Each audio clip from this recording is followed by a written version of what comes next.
Okay, now we're going to look at a seat of one of the state's more interesting political players, and this is Vicki Chapman's seat, prominent Liberal, who holds the seat of Bragg in the southeastern suburbs with a margin of 12%. There's been only 26.7%, well, 47%. Yeah, Bragg is counted. Bragg is a very safe seat, but this is going to throw up an interesting phenomenon when we get through to the last screen. 63% to Vicki Chapman, 19% to Labor. Labor has no hope of ever winning Bragg. It's been held by the Liberal Party since the dawn of time. But if we look at the swings, you'll find something that I think is interesting. That the swing to the Liberal Party in Bragg, a safe seat, is nearly 10%. The swings in the more marginal Liberal seats are much lower than that. So we're seeing a pattern here which is repeated but reversed in the Labor Party.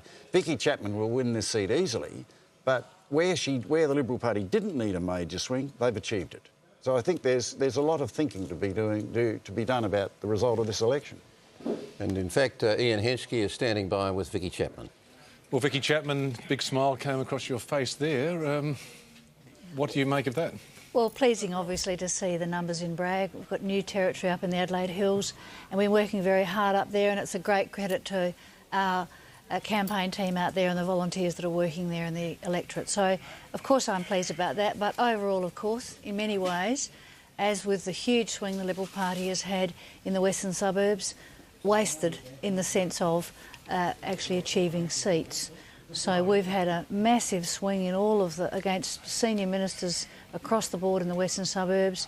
Increases. Isabel's picked up in the hills next to me. Has she picked up as much as you? Not quite as much, but, you know, it's a strong return of vote to the Liberals up there, and that's great. And bear in mind that she's, of course, had the responsibility to go around the state and sell our message at the state level.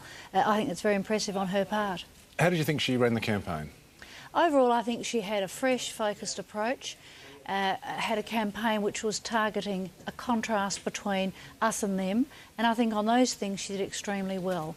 And I think that is actually reflected in the overall, on average, 7% or so swing across the board. But as I say, regrettably, I think if there was an acknowledgement of where we may have failed, it was not to target seats where the government clearly had local members who were obviously effective as far as their community felt. They had strong issues, whether it was urbanisation or whether it was issues for water or Chelsea theatres, those things, but they were great communitators with their electorate. And because one of the reasons why you couldn't focus was because you've had 4 leaders in 4 years. So do you think that that's passed, or are you going to be running again yourself? Well, I don't think that would firstly have made any difference as to who the leadership... That's what I'm saying. I think there's a second level that we learn from this type of election where there's actually been a swing to Labor in some seats and a very strong swing against them in other seats and an overall increase. And that's what I think Isabel needs to take credit for because her job, of course, is to go out there and promote the statewide issues. Our job as shadow ministers, of course, is to support and protect that and obviously reinforce it. And you know, there are aspects that are very good. Now, you come to the second question about challenging. Certainly not.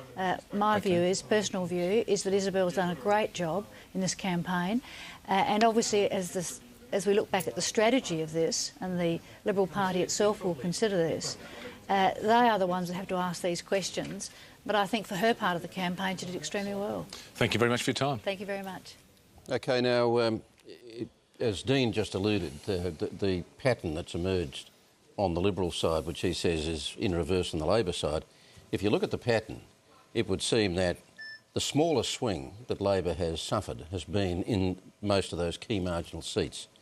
In safer Labor seats, there is a bigger swing away from Labor. In the very safest of Labor seats, that's where the biggest swing is. So, well, I think that's probably what has distorted some of the news poll results, which showed it closer than perhaps it may be. We yet are not there. I mean, no. My advice is that obviously Bright is going to go right down to the wire. The point Rob Lucas made earlier about Hartley is a concerning point, so we need to see that one roll out. But it also comes back to an earlier point that I saw back in the '89 election, is that the bigger the margins, the bigger the swings, the smaller the margins, the tighter the swings. And I guess Hungary... first-term incumbents in those seats who want to stay in their seats have worked incredibly hard, become very, very strongly identified as local members, and they're reaping the reward of it. People like Tony Piccolo, Tom Kenyon, and Leon Bignell and others. But again, this has still got some time to play out. And likewise, Rob Lucas, perhaps the message for your side of politics is that in targeting those marginal seats, and sometimes the best quality candidates that are available to you aren't all that keen on going for the most marginal seats. They'd like to feel if they're going to take the punt and go into politics, they'd rather have some kind of security. But are you going to have to rethink going for really top quality candidates if you are going to shift incumbents in those seats? Look, I don't think you never, if in the end you lose an election, and even if you win an election, you always review what you've done to see what's worked and what's not worked. But let's talk about Hartley, for example. We've now gone in the last 2 counts from 1.5% swing to 3.6% swing, and I'm now advised it's now jumped to 3.8% swing. So the swing towards the Liberal candidate, Joe Scalzi, is growing as each count continues. Now, we don't know where the remaining booths are. We know we do pretty well in postal votes as well. We're still short of the mark that we need to win that seat, but it's certainly looking much better than it did only half an hour ago in relation to Hartley. So I think people are pretty quick to jump and say, well, you can't use a recycled candidate. I think if someone has worked hard, is well respected in the community, parties have got to make judgments about that, of course. And in Joe Scalzi, there was somebody who had worked hard. I think even the government members used to refer to him as the Lion of Hartley, as someone who'd held a very difficult seat for many years against big swings before. He was defeated last time, and that result there is a credible result. But the point you're making about looking at some of these other seats in terms of targeting is an interesting one, because I said right at the outset, have a look at Adelaide. Because, you know, my information was telling me, even though we hadn't been researching it, and I don't think the Labor Party had been researching it either, from my discussions with Kevin, that clearly there were things that were happening in the seat of Adelaide for a variety of reasons. So, yes, we do have to learn lessons, and we'd be the first to acknowledge that, whether we win tonight or whether we lose through the week. I mean, I can't disagree with that. I mean, Joe Scalzi was a good local, hard-working member who lost his seat.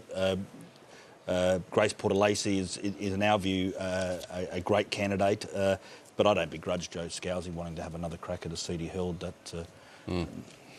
One thing I do have to ask you: when you look at the seat of Mawson, the Family First vote in Mawson was 7.5%, and it's already been pointed out that in several of these marginal seats, a pamphlet's been put out that is designed, quite obviously, to direct Family First preferences away from their own ticket to Labor. And it says, put your family first, Mawson, and then it says, start voting here, which is vote 1 for Family First. But then, unlike the actual Family First pamphlet, which gives its second preference to the Liberals, this one gives its second preference to Leon Bignell of Labor. Well, I'm not aware of that, although I had a phone call before I came on air, but clearly anything that the Labor Party would have been done would have been within the requirements of the Electoral Act and would have been consistent with the law. Bit tricky. Oh, you know, I think political parties... Particularly if it turns out that the seat is retained by a very small margin. margin. No, I mean, I don't think, you know, I'm sure the Liberal Party over the years have done various things that are legal and within the law, and that's what you do in politics. Interesting.